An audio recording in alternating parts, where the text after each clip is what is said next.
We finally made it! After weeks of planning, obsessively scrolling through Dolomites travel groups like it was a Netflix thriller, we were here.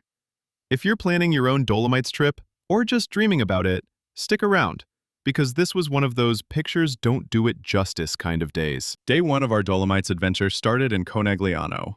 We were feeling proud of ourselves, parking at Refugio Oronzo booked ahead, breakfast done, car packed, and we hit the road at the very civilized hour of 9:15.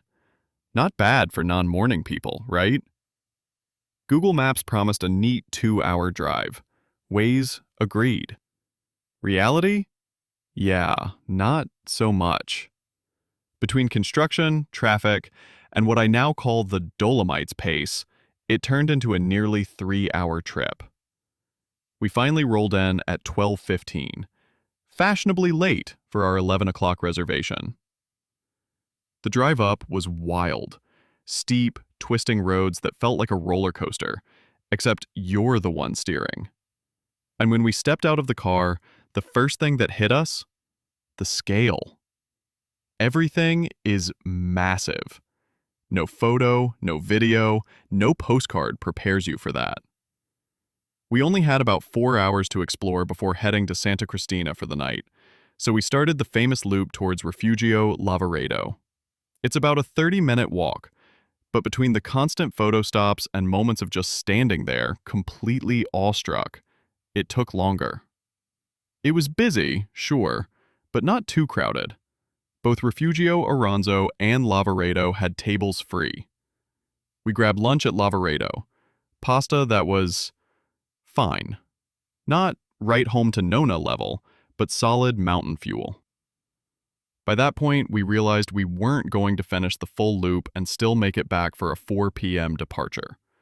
So we pivoted, back to Oronzo, then wandered toward Cadini di Miserina. Our plan was to go all the way to that famous Instagram viewpoint, but the sight of the queue was, let's just say, less inspiring. So instead, we found our own quiet little spot with an incredible view, sat for 15 minutes, and just soaked it all in. The silence, the peaks, the feeling of being so small in such a huge, beautiful place. From there, we drove toward Santa Cristina via Cortina and Paso Gardena. The views? Unreal. The traffic? Also unreal. Cortina was a slow crawl, and drivers coming into town faced a line several kilometers long. Between that and the construction, the place was practically gridlocked. I had planned to come back that way on our last day toward Venice Airport, but yeah, that plan changed real quick. Day one verdict? Perfect weather, mind-blowing scenery, and some of the most fun mountain driving when you're actually moving. Pro tip for anyone heading this way? Add 30 to 50% to whatever Google Maps or Waze tells you. Construction and tiny town traffic will absolutely test your patience.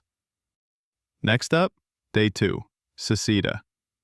If you thought Tre Cime was epic, just wait.